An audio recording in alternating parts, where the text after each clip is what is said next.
కళ్యాణ్ కి క్లాస్ పీకిన ఆయేషా. సుమన్ శెట్టితో పాటు గౌరవ్ కూడా కెప్టెన్ అయ్యాడు. ఈ సంతోషం బావుంది అనేలోపు బిగ్ బాస్ ఓ ట్విస్ట్ ఇచ్చాడు. నిఖిల్, మీ దగ్గర ఉన్న కంటెండర్ పవర్ ఉపయోగించి కెప్టెన్ అయ్యే సమయం వచ్చింది. కొత్త కెప్టెన్స్ ఇద్దరిలో నుంచి మీరు ఒకరిని నేరుగా ఛాలెంజ్ చేయొచ్చు. ఆ ఛాలెంజ్ లో మీరు గెలిస్తే వారి స్థానంలో మీరు కెప్టెన్ అవుతారు అని బిగ్ బాస్ చెప్పాడు. దీంతో కాసేపు ఆలోచించి గౌరవ్ ని తన అపోనెంట్ గా ఎంచుకున్నాడు నిఖిల్. దీంతో అందరూ హ్యాపీగా ఫీల్ అయ్యారు.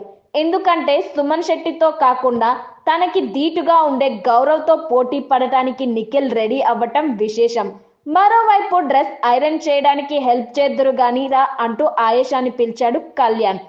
ఎవరి పనో నేనెందుకు చేయాలిరా అంటూ ఆయేషా గట్టిగానే క్లాస్ పీకింది. కళ్యాణ్ చేతిలో ఉన్నది తనుజ డ్రెస్. దీంతో ఆయేషా ఇలా రియాక్ట్ అయింది. నువ్వు కావాలంటే నీకు నచ్చిన వాళ్ళ డ్రెస్లు ఉతుక్కో, ఆరబెట్టుకో, ఐరన్ చేసుకో, నాకేం కర్మ అంటూ క్లాస్ పీకింది.